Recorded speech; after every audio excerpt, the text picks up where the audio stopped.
Vamos a dar comienzo al seminario número 8 de microbiología y parasitología.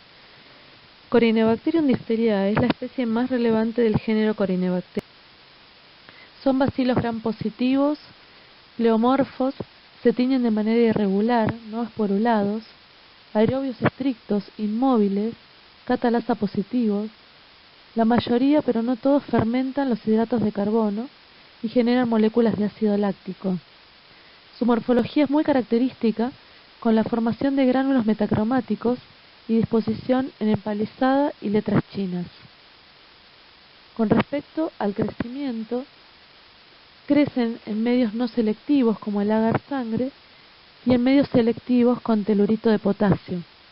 Este inhibe la proliferación de casi todas las bacterias en las vías respiratorias superiores y los bacilos gram negativos, y es reducido por el Corynebacterium para producir una coloración grisácea a negruzca en el agar. Por eso las características que se observan en los medios de cultivo. El medio de Loeffler ya no se recomienda actualmente. En esta diapositiva observamos del lado de la izquierda una placa de agar sangre con telurito de potasio, observándose el crecimiento de colonias negruzcas. Abajo una tinción de gram, donde observamos bacilos gram positivos pleomórficos, y de la derecha es una prueba de inmunoprecipitación, en donde en el medio se coloca una tira que contiene la antitoxina de Corynebacterium diphtheriae. Se exponen las muestras, muestra 1, 2, 3 y 4. Las muestras positivas son las que reaccionan con la antitoxina y aparecen líneas de precipitación en forma de arco.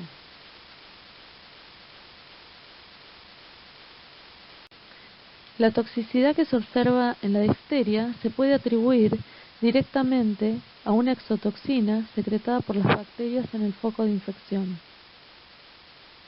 Esta exotoxina tiene tres regiones funcionales. Una es la región catalítica, subunidad A. La otra es región de translocación, que es la subunidad B, y la región de unión al receptor.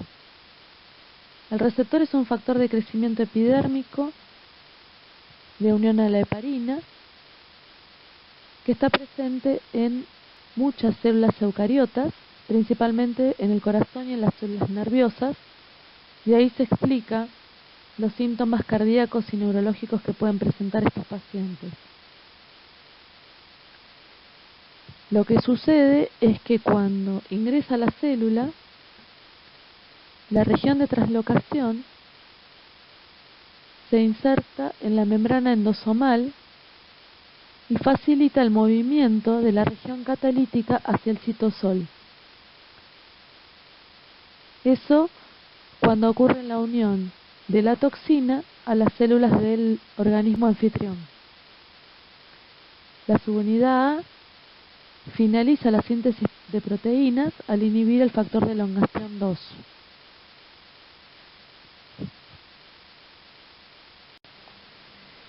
La difteria es una enfermedad transmisible de declaración obligatoria que está caracterizada por manifestaciones locales en las vías respiratorias y efectos sistémicos producidos por la toxina diftérica. El reservorio es humano. La forma de transmisión primaria es la vía respiratoria, siendo los portadores asintomáticos muy importantes en la perpetuación de la enfermedad. Se caracteriza inicialmente por ser de comienzo brusco, con febrícula o fiebre, y los síntomas aparecen a nivel local. Pueden aparecer como una rinitis purulenta y posteriormente odinofagia, con la aparición de pseudomembranas en orofaringe que, si se extienden hacia la laringe, puede provocar cuadros de obstrucción respiratoria severas que pueden llevar hasta el paro respiratorio. Las complicaciones sistémicas ocasionadas por la toxina incluyen miocarditis en 2/3 de los pacientes y alteraciones neurológicas con afectación de pares craneales como el facial, y también neuritis periférica en el 75% de los pacientes graves.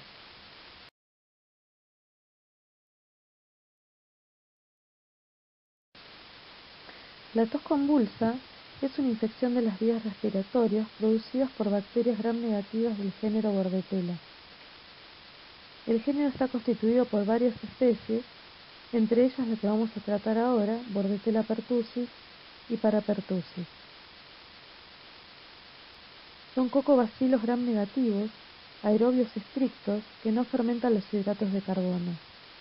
La Bordetella pertussis es la especie con más requerimientos nutricionales, ya que necesitan medios complejos para su crecimiento, que contengan carbón, sangre o almidón. Bueno, como les expliqué en la diapositiva anterior, son cocobacilos gram negativos muy pequeños, no fermentadores, oxidan aminoácidos, son aerobios estrictos y crecen en medio selectivo que tiene que estar complementado con carbón, almidón, sangre o albúmina. El método de laboratorio estándar para el diagnóstico microbiológico es el cultivo. En medios selectivos, como dijimos previamente, la muestra más adecuada la constituyen las secreciones de la nasofaringe posterior, por aspiración o a través de un hisopo con alginato de calcio. El esputo y los hisopos de faringe son inadecuados. La muestra se tiene que sembrar rápidamente y como es muy propensa a la desecación, la temperatura óptima de incubación son los 35 grados. Las placas se incuban durante 7 a 12 días y deben ser examinadas diariamente. Acá vemos una muestra de una tinción de Gram donde vemos los cocobacilos Gram negativos. Observan que son pequeños. Si la muestra se tomó al comienzo de la enfermedad, durante la fase catarral, la probabilidad de aislamiento es igual o superior al 80%. Ahora, si se tomó tardíamente y después de haber administrado antibióticos, lo más probable es que disminuya el rédito del cultivo. Con respecto a los factores de virulencia, inicialmente se produce la adherencia a las células epiteliales ciliadas del aparato respiratorio. Eso se favorece a través de las adhesinas. Tenemos una proteína pentactina, llamada también P69, la hemaglutinina filamentosa y las fimbrias. La Bordetella pertussis produce varias toxinas que intervienen en las manifestaciones localizadas y sistémicas de la enfermedad. Una es la toxina pertussis, que aumenta las secreciones respiratorias, aumentando la producción de moco, característico de la fase paroxística de la tos convulsa. Esta toxina consta de una subunidad tóxica S1 y de 5 subunidades de unión que van de S2 a S5. Luego tenemos la toxina adenilato ciclasa, que inhibe la quimiotaxis, la fagocitosis y la destrucción de leucocitos, la toxina dermonecrótica, termolábil a bajas dosis, que produce la destrucción tisular localizada,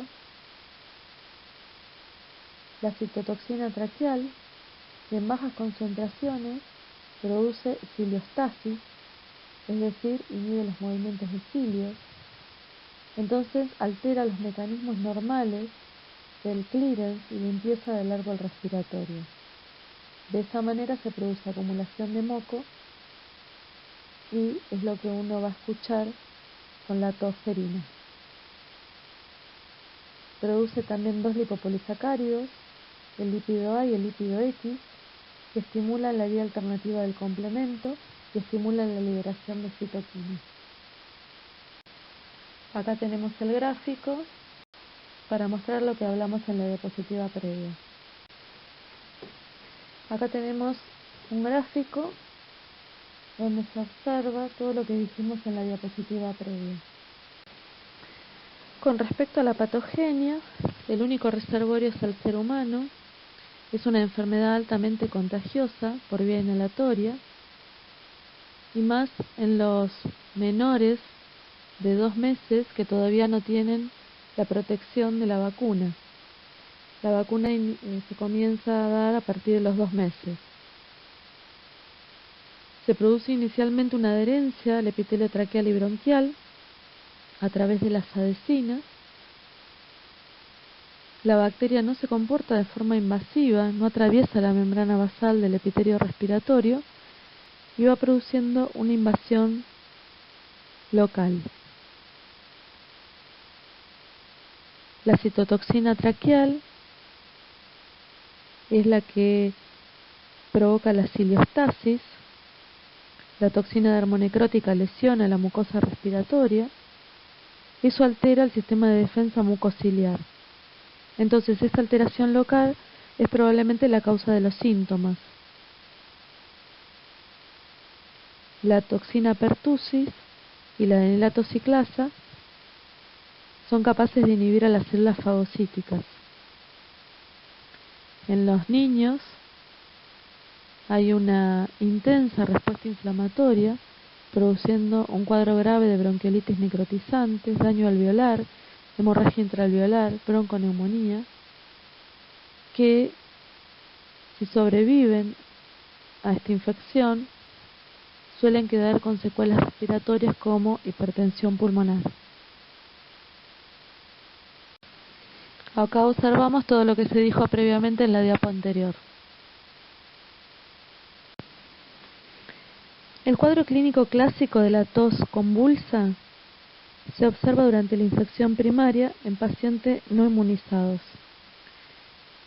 Tenemos inicialmente un periodo de incubación de 6 a 20 días, la media es 10 días, y tiene 3 fases: la fase catarral, la paroxística y la convalescencia. La catarral dura 1 a 2 semanas, es indistinguible de otras infecciones virales de las vías respiratorias, porque hay rinorrea, tos, conjuntivitis, lagrimeo. Posteriormente inicia la fase paroxística, que dura 1 a 4 semanas, caracterizado por los accesos típicos de tos. Son frecuentes por la noche, aparecen con estímulos como el aire frío, son de tipo ataque de tos violenta, espasmódica, sin interrupción, y con un estridor característico. Suele haber vómitos posteriores. Es grave cuando son en niños menores de 6 meses. El 70% de estos niños requiere hospitalización, y durante la fase de convalescencia los ataques paroxísticos ya van disminuyendo y tarda de semanas a meses para recuperar.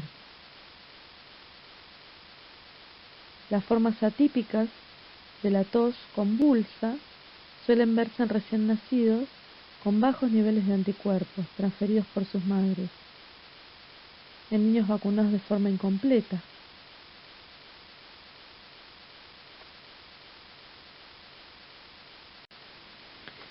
En una diapositiva anterior les dije que la toma de muestra era el aspirado nasofaríngeo o un hisopado, que el cultivo se utiliza en medios enriquecidos, pero que es de lento crecimiento, así que la prueba de elección son las técnicas rápidas, sensibles y específicas como la PCR. Se realiza sobre muestras nasofaríngeas tomadas por aspirado o hisopo. Es más sensible en niños que en adultos, debido probablemente a los problemas con la recolección de las muestras.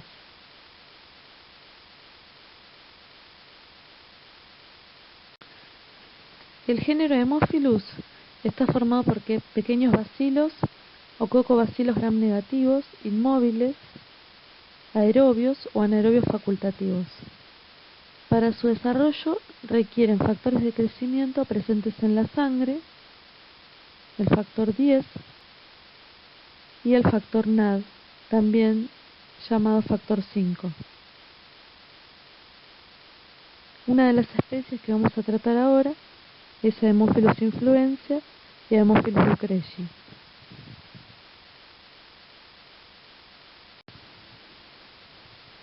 Son bacterias no esporuladas. La mayoría está recubierta de una cápsula de polisacáridos.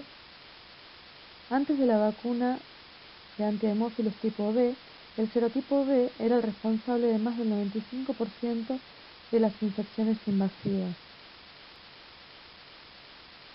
Se caracterizan porque son bacterias que requieren medios complementados con factores 5 y factor 10 y medios enriquecidos como agar chocolate.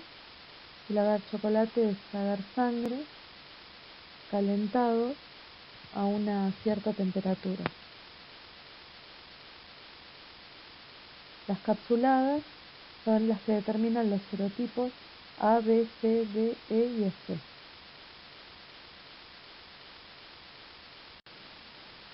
Acá observamos varias placas. En la parte de arriba vemos una tinción de Gram, donde vemos los cocobacilos gram negativos. Y abajo observamos una placa de agar chocolate. En el agar chocolate se ve el crecimiento bacteriano. En el medio tenemos la prueba de satelitismo que se realiza con Staphylococcus aureus. Esta es una prueba que determina el crecimiento de la bacteria por la presencia de factor 10 y factor 5. Son colonias alrededor del estáfilo que crecen gracias a estos factores. Uno de los factores de virulencia es el polisacárido capsular, que antes de la vacuna de Haemophilus tipo B, el serotipo B era el que estaba asociado a infecciones más graves e invasivas, como la meningitis, la sepsis, la celulitis, la epiletitis, y las cepas no capsuladas estaban asociadas a otras infecciones como la sepsis puerperal, la otitis y la sinusitis. Otro factor de virulencia son los lipooligosacáridos y la IgA proteasa, que son enzimas bacterianas cuyo sustrato es la inmunoglobulina A.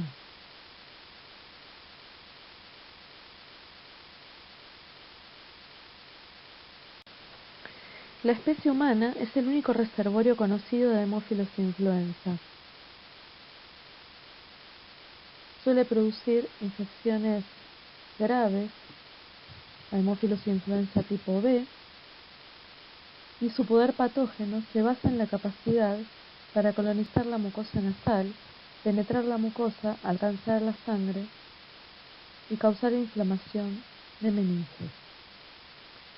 La presencia del polisacárido capsular de Haemophilus B está relacionada con la alta virulencia del germen. Las cepas no tipificables se comportan como oportunistas. Las infecciones suelen ser asociadas a una otitis, una sinusitis, como vamos a ver en las siguientes. Mientras que Haemophilus influenza tipo B es altamente virulento, se disemina con facilidad y tiene una alta mortalidad, lo cual descendió con la vacuna. Bueno, en esta diapo vemos las infecciones asociadas a los Haemophilus tipo B y a los Haemophilus no tipificables, así que es lo que dijimos previamente. El correcto diagnóstico microbiológico va a depender de la correcta toma de muestra y el transporte en medio adecuado. La toma de muestra va a depender de la patología que tenemos.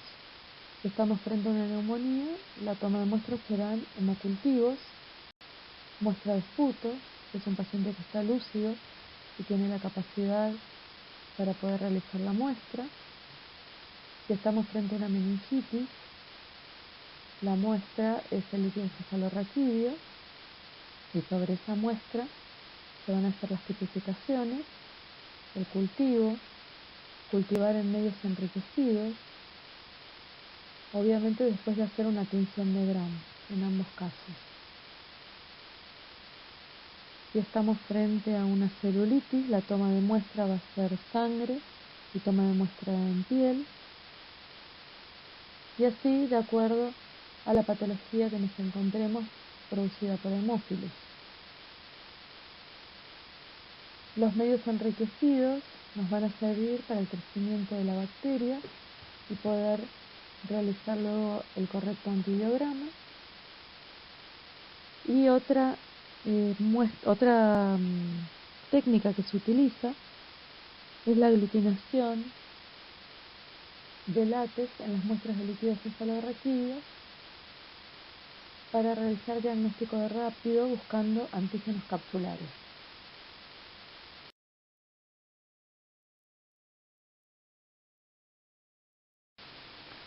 Haemophilus ducreci es el agente causal del chancro blando o chancroide. El chancro blando es una de las 5 causas de úlceras genitales, junto al herpes genital, producida por herpes simplex, la sífilis, treponema pallidum, el linfogranuloma venéreo, producida por Clamidia trachomatis, el granuloma inguinal, producido por Klebsiella granulomatis. Tiene que ver con malas condiciones de higiene, baja condición socioeconómica. La úlcera, primero inicialmente comienza como una pápula y evoluciona hacia una úlcera dolorosa, rodeada de adenopatías inguinales dolorosas. Principalmente hacemos diagnóstico clínico, pero tenemos que descartar otras infecciones que pueden estar asociadas al paciente, como sífilis, HIV. Tiene las características de todos los haemófilos. Es una bacteria gram negativa de crecimiento dificultoso en medio de cultivo. Por eso hace difícil obtener el desarrollo y uno hace diagnóstico clínico descartando las otras patologías.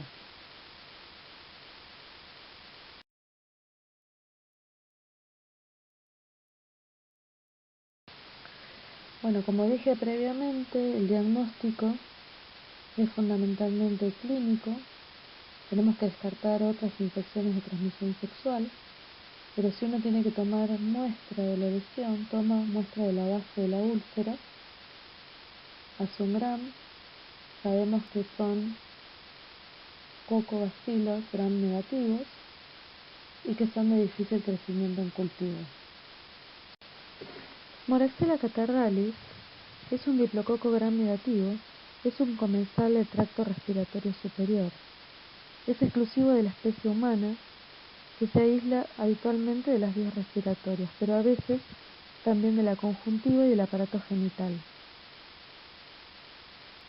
Del 1 al 5% de los adultos sanos están colonizados en las vías respiratorias altas.